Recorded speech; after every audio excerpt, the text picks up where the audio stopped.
Assalamualaikum, salam Malaysia Madani. Dunia 10 pagi bersama saya Muhammad Shah Musa.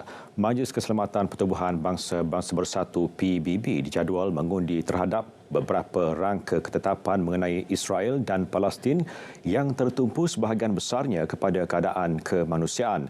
Rangka-rangka ketetapan itu dikemuka oleh Rusia dan Brazil. Sesuatu rangka ketetapan itu perlu disokong sekurang-kurangnya 9 daripada 15 anggota Majlis Keselamatan PBB untuk diluluskan. Dan ia tidak boleh disekat oleh Britain, China, Perancis, Rusia atau Amerika Syarikat, 5 anggota tetap majlis tersebut.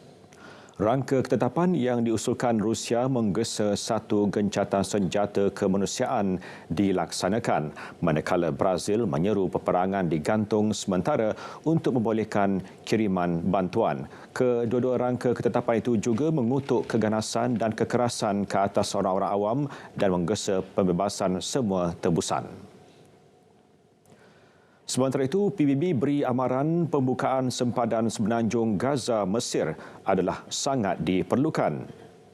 Jurucakap PBB Stefan Dujarric berkata perbincangan pelbagai peringkat telah dilakukan namun tiada keputusan bagi pembukaan penuh sempadan. Ia amat diperlukan dalam situasi ketika ini. Pelbagai agensi PBB membawa bekalan bantuan kemanusiaan untuk dihantar ke selatan Gaza.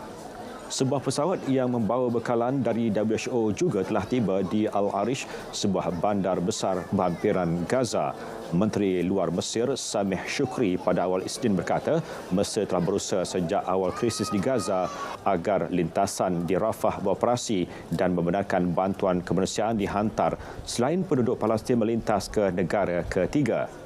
Namun tindakan Israel menyekat sebarang bekalan jelas menjadi punca sempadan tidak dapat dibuka.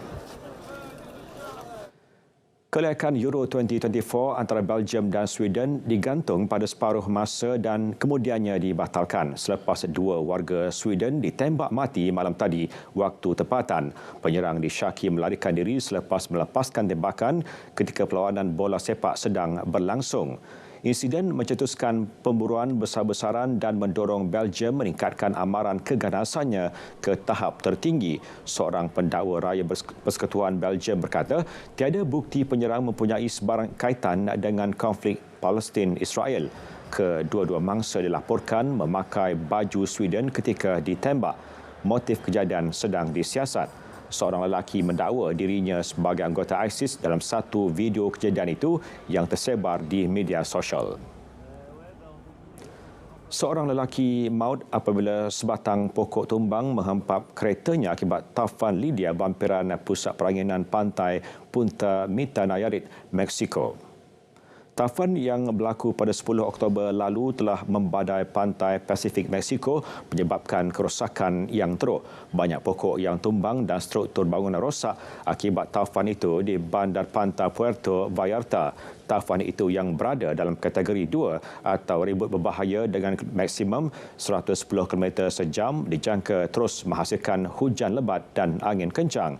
Selain menyebabkan limpahan sungai menumbangkan pokok dan membawa kepada banjir besar di barat Mexico.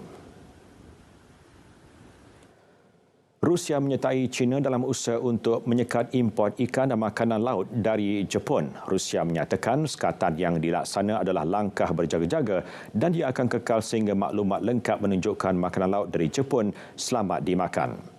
Kementerian Pertanian, Perhutanan dan Perikanan Jepun dakwa sekatan Rusia tidak mempunyai asas saintifik dan tidak adil, justru menggesa Rusia supaya menarik balik keputusannya.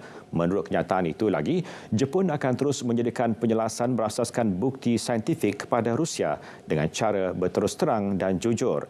Sejumlah besar ikan dan makanan laut Rusia ditangkap di perairan wilayah timur berdekatan dengan Jepun. Jepun juga merupakan pasaran ekspor terbesar makanan laut Rusia selain China dan Korea Selatan. Sekian Dunia 10 pagi, salam Malaysia Madani.